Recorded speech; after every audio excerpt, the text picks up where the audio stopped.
Anak laki-laki yang mendengar laut. Ditulis oleh D. Lestari. Arga tinggal di sebuah gubuk kecil di tepi laut. Dia seorang yatim piatu.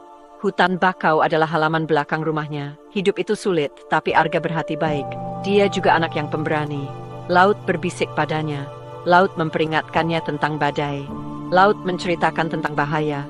Arga mendengarkan rahasia laut. Dia menggunakannya untuk membantu orang lain. Sahabat dalam bayangan.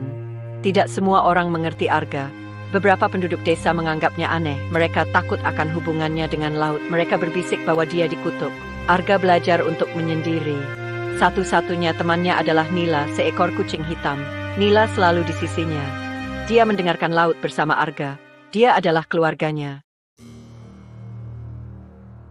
Suara di atas ombak. Suatu malam bulan purnama, Arga mendengar suara baru. Suara itu indah dan berwibawa. Suara itu memanggil namanya. Arga mengikuti suara itu ke pantai. Dia melihat seorang wanita berdiri di atas ombak. Dia sangat cantik. Gaunnya berkilau seperti sisik ikan. Matanya sebiru lautan. Inilah Ratu Laut Selatan. Hadiah dari laut. Arga, suara ratu seperti deburan ombak. Aku telah mengawasimu. Arga merasakan kehangatan menyebar di dalam dirinya. Rasanya seperti pulang ke rumah. Sang ratu berjanji untuk melindunginya. Dia akan menjadi seperti seorang ibu baginya. Arga tidak lagi sendirian. Dia punya tujuan. Dia akan menggunakan hadiah ratu untuk melindungi desanya. Seorang pedagang tiba di desa. Dia adalah orang yang serakah. Dia melihat pasir keemasan di pantai, dan dia ingin mengambil semuanya. Arga mendengar laut mengaum marah. Laut berbicara tentang ketidakseimbangan. Laut memperingatkan tentang konsekuensinya. Arga tahu dia harus memperingatkan penduduk desa. Mereka harus menghentikan pedagang itu. Hidup mereka bergantung padanya. Bisikan yang diabaikan. Arga memberitahu penduduk desa tentang peringatan laut. Tapi mereka tidak mau mendengarkan. Mereka dibutakan oleh janji kekayaan pedagang itu.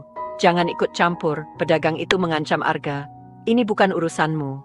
Arga merasakan kesedihan yang mendalam. Dia tidak bisa memahami keserakahan mereka. Tidakkah mereka melihat bahayanya? Dia harus mencari bantuan. Dia harus berbicara dengan ratu. Murka lautan. Malam itu, badai mengamuk. Ombak menghantam pantai. Angin melolong seperti binatang buas yang terluka. Sang ratu marah. Dia akan menghukum penduduk desa atas keserakahan mereka. Tapi dia akan melindungi Arga. Badai menghancurkan kapal pedagang itu. Badai menelan pasir keemasan. Penduduk desa selamat, tetapi rumah mereka hilang. Mereka telah kehilangan segalanya karena keserakahan mereka. Penjaga yang diakui. Penduduk desa dipenuhi penyesalan. Mereka menyadari kesalahan mereka. Seharusnya mereka mendengarkan Arga. Mereka mendatanginya, menundukkan kepala karena malu. Maafkan kami, mereka memohon. Kamu benar. Arga tidak merasa marah, hanya sedih. Dia menerima permintaan maaf mereka. Dia akan membantu mereka membangun kembali. Dia adalah pelindung mereka yang dipilih oleh laut. Kedamaian di bawah tatapan Zamrud. Kehidupan di desa berubah. Orang-orang belajar untuk menghormati laut. Mereka mendengarkan peringatan Arga. Mereka tidak lagi takut padanya.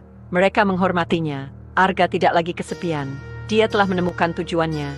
Dia adalah jembatan antara laut dan daratan. Dia memiliki cinta ratu. Dan dia tahu bahwa selama dia mendengarkan bisikan laut, mereka semua akan aman.